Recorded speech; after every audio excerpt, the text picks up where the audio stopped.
Саламатсыңарбы, урматтуу окуучулар? Кайрадан белоктордун касиеттерин окуп үйрөнүүнү улантабыз. Бүгүнкү өтүлө турган сабактын темасы белоктордун химиялык касиети. Белоктор курамында азоту бар, жогорку молекулалуу жаратылыш полимери. Белоктор өсүмдүктөрдүн жана жаныбарлардын организминде маанилүү ролду ойнойт жана ошондой эле негизги процесстерге катышат. Белоктор 20 аминокислотадан түзүлөт.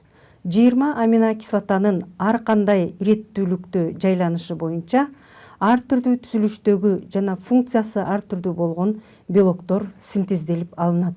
Ошондуктан адамдын организминде 10 000ден ашык белоктордун түрлөрү бар. Белоктор түзүлүшү жана функциясы боюнча төмөнкүдөй классификацияланат. Фибрилдик белоктор булар жипче сыяктуу түзүлүшкө ээ болгон белоктор. Мындай жип сыяктуу түзүлүшкө ээ болгон белокторго кератин, коллаген жана миозин кирет. Кератин бул чач жана тырмактагы белоктор, ал эми миозин болсо булчуңдардагы жана ошондой эле тарамыштардагы белоктор болуп саналат. Ал эми белоктордун экинчи тобу бул глобулдук белок болуп саналат. Башкача айтканда сууда эрүүчү белоктор. Мындай сууда эрүүчү белокторго албумин, казеин кирет. Албумин бул жумуртканын курамында кездешүүчү белок, казеин болсо сүттүн курамында кездешүүчү белок болуп саналат. Ошондой эле глобулдук белокторго гемоглобинди айтсак да болот. Гемоглобин дагы сууда эрүүчү кандын курамындагы белок. Ал эми синтезделип алынган инсулин дагы бул глобулдук белокторго кирет жана ошондой эле албумин глобулдук белокторго кирет.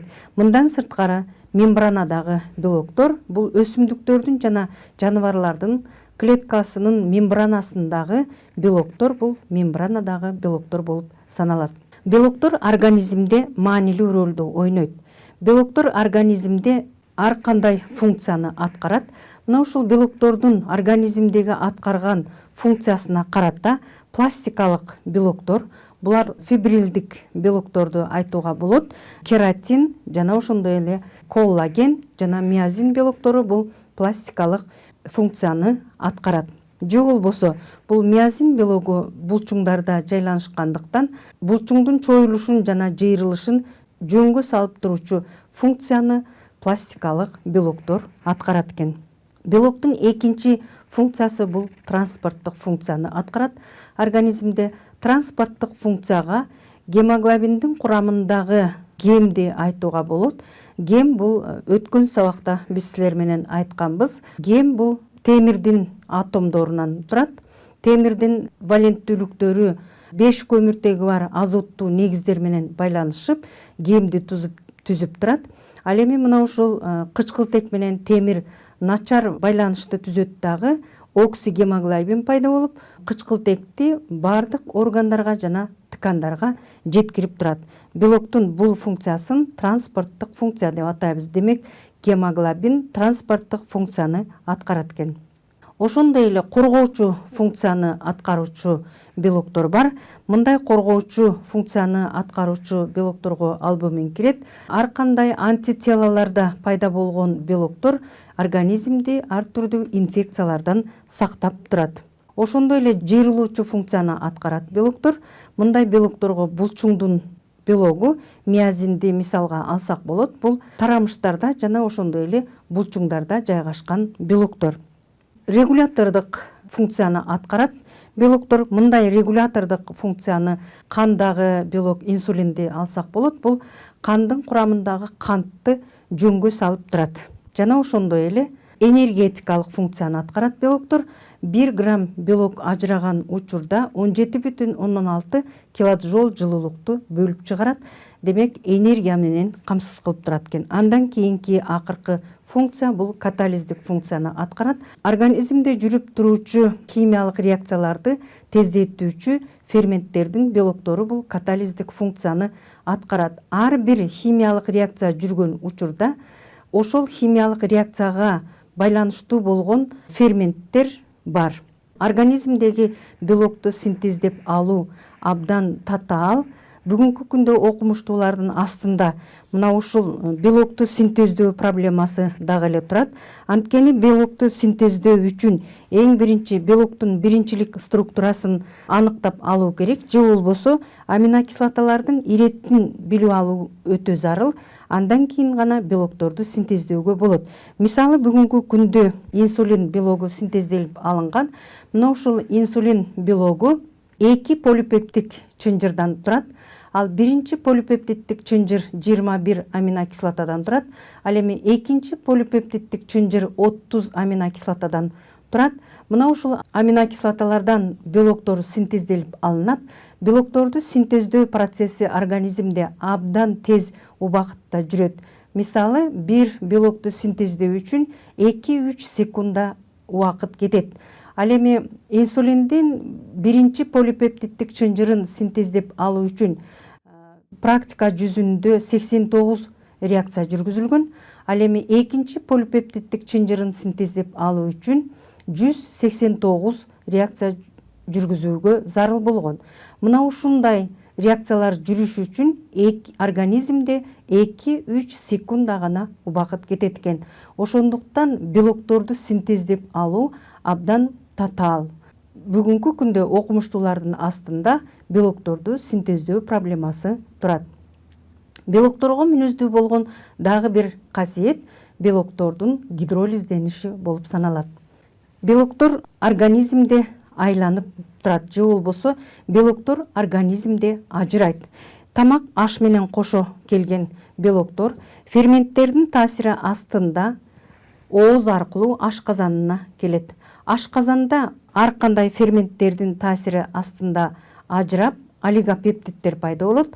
Ал эми олигопептиддерге дагы ферменттер таасир этип, ичеги карындарда, жоон ичегиде жана ошондой эле 12 эли ичегиде альфа аминокислоталар пайда болот. Альфа аминокислоталар андан ары ферменттердин таасири астында жана ошондой эле кычкылтектин таасири астында кычкылданып, органикалык эмес заттарга чейин ажырайт. Ал органикалык эмес заттар көмүртектин 4 оксиди, аммиак жана суу. Бул учурда энергия бөлүнүп чыгат. Бөлүнүп чыккан аммиак заара менен кошо сыртка бөлүнүп чыгып турат. Ошондой эле тамак аш менен келген белоктор организмдин өзүндө организмдеги белокторду пайда кылат. Демек, белок организмде мына ушундайча айланып турат экен. Белоктун дагы бир касиети болгон, демек, организмде белоктор гидролизденет. Гидролизденген учурда эң биринчи организмдеги катализаторлор булар ферменттер болуп саналат. Таасир астында полипептиддер пайда болот.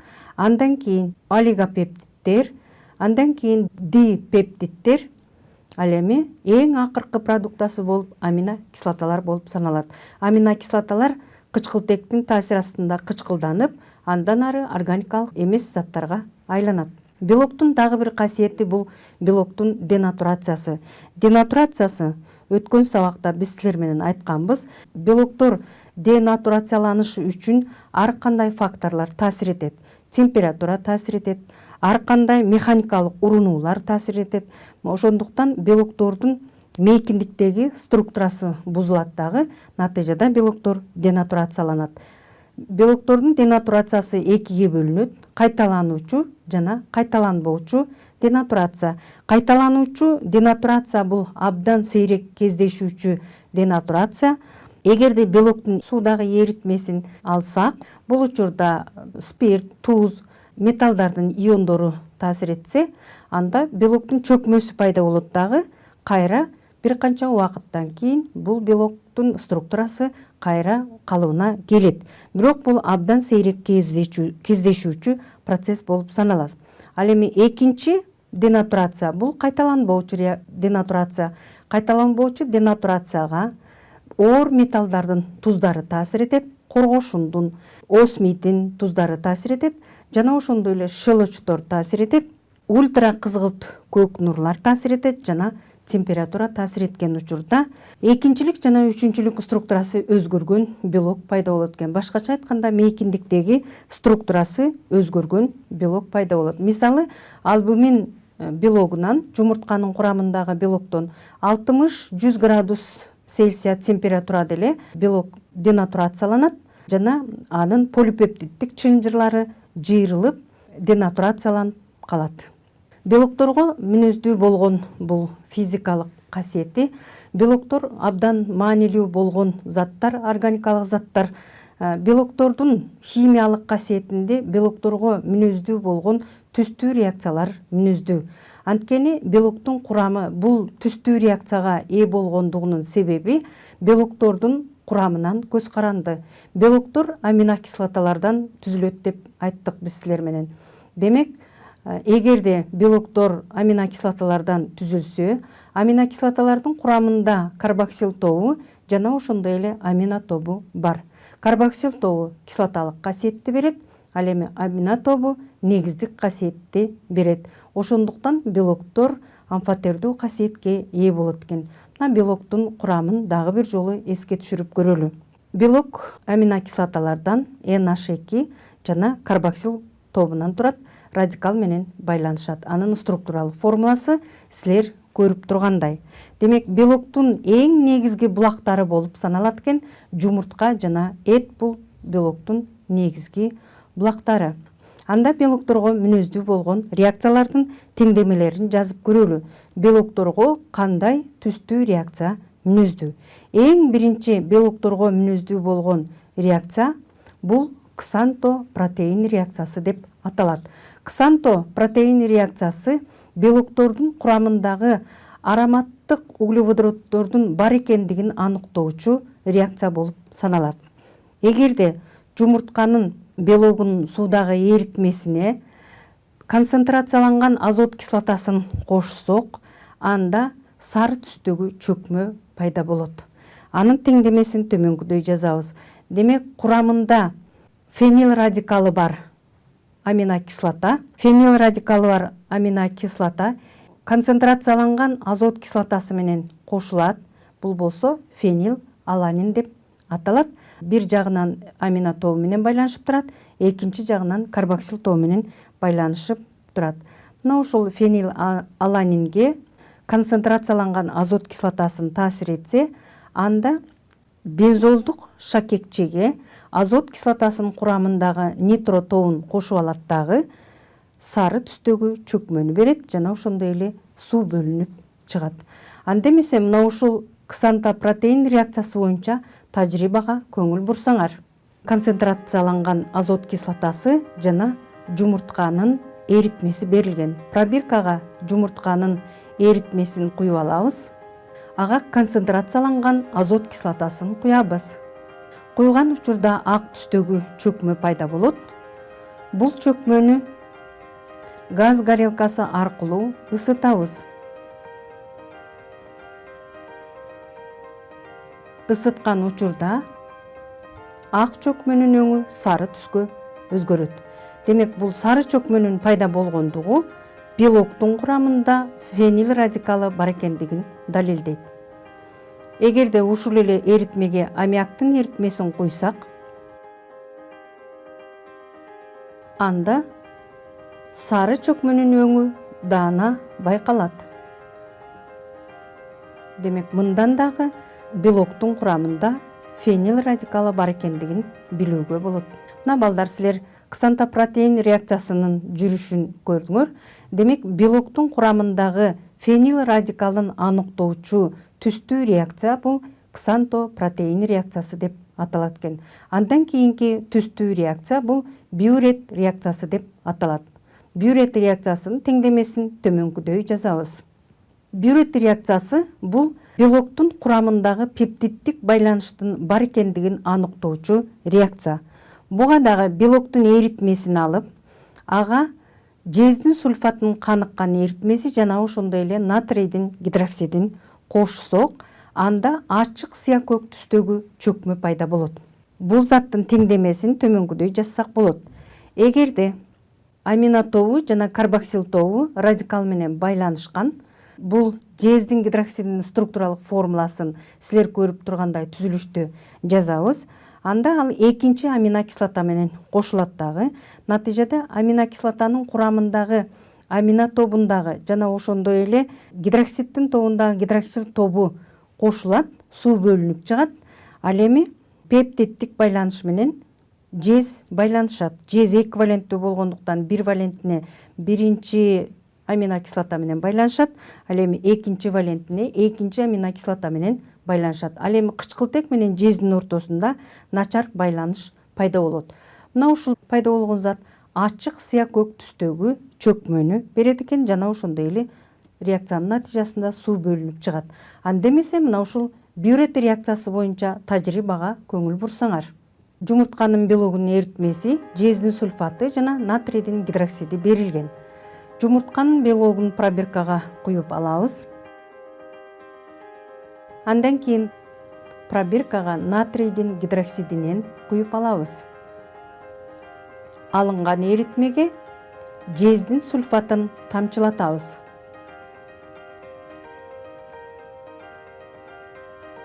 Жез сульфатын тамчылаткан учурда көк түстөгү чөкмө пайда болот. Бир аз убакыт өткөндөн кийин ачык сыя көк түстөгү чөкмөнүн пайда болгондугун байкоого болот экен. Мына балдар, силер белокторго мүнөздүү болгон экинчи түстүү реакция боюнча тажрыйбаны көрдүңөр. Бул реакция биурет реакциясы деп аталат. Бул белоктун курамындагы пептиддик байланышты аныктоочу реакция болуп саналат. Эгерде белоктун курамында пептиддик байланыш бар болсо, демек жездин сульфаты ачык сыя көк түстөгү чөкмөнү берет экен. Андан кийинки түстүү реакциянын бири бул цистеин реакциясы деп аталат. Цистеин реакциясы белоктун курамындагы күкүрттүн бар экендигин аныктоочу реакция. Анда теңдемесин жазып көрөлү.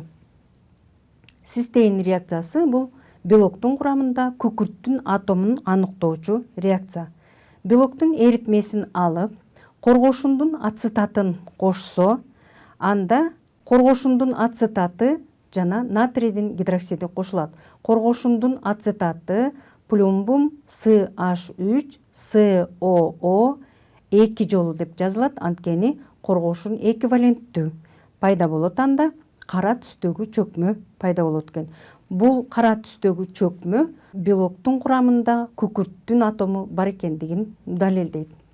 Мына балдар, силер белокко мүнөздүү болгон түстүү реакцияларды көрдүңөр жана ошондой эле белоктордун касиеттери, организмде белоктордун айланышы жана гидролизи боюнча маалымат алдыңар. Мына ушул алган маалыматтар боюнча төмөнкү суроолорго жооп берсеңер. Белок калыбына келүүчү процесс. Демек, белок калыбына келүүчү процесс биринчи гидролиз, экинчи денатурация, үчүнчү ренатурация, төртүнчү пиролиз. Демек, туура жооп. Мына сүрөттөн көрүп турасыңар. Туура жооп ренатурация деп аталат экен. Демек, белоктун глобул түрүндө жайгашып турганын көрүп турасыңар биринчи. Андан кийин бул экинчилик жана үчүнчүлүк структурасын бузулганын көрүп турасыңар, кайра калыбына келгенин. Мындай ренатурацияга кератин ээ болот деп айтканбыз. Экинчи суроо. Белок кандай касиетке ээ? Негиздик касиетке, кислоталык касиетке, амфотердүү касиетке жана начар негиздик касиетке ээ болот. Туура жооп амфотердүү касиетке ээ болот. Себеби белоктун курамында амина тобу жана ошондой эле карбоксил тобу бар деп айтканбыз. Үчүнчү суроо. Аминокислоталардын калдыктарынан турган полипептиддик чынжырдын ортосундагы аралык канча? А. 0,51 нанометр, Б. 0,54 нанометр, В. 0,15 нанометр, 0,1154 нанометрге барабар. Жооптор А, Б, В, Г. Демек, туура жооп А. Демек, полипептиддик чынжырдын ортосундагы аралык 0,151 нанометрге барабар экен. Мына балдар, бүгүнкү сабакта силер менен белоктордун гидролизи жана алардын функциясы, организмде кандай функция аткара тургандыгы боюнча маалымат алдыңар. Ошондой эле белоктордун денатурациясы жана ошондой эле белоктордун түстүү реакциясы менен тааныштыңар. Белоктордун түстүү реакциясынан ксантопротеин реакциясы, бюрет реакциясы, цистеин реакциясы боюнча маалымат алдыңар. Мына ушуну менен бүгүнкү сабакты аяктайбыз. Кайрадан көрүшкөнчө саламатта болгула.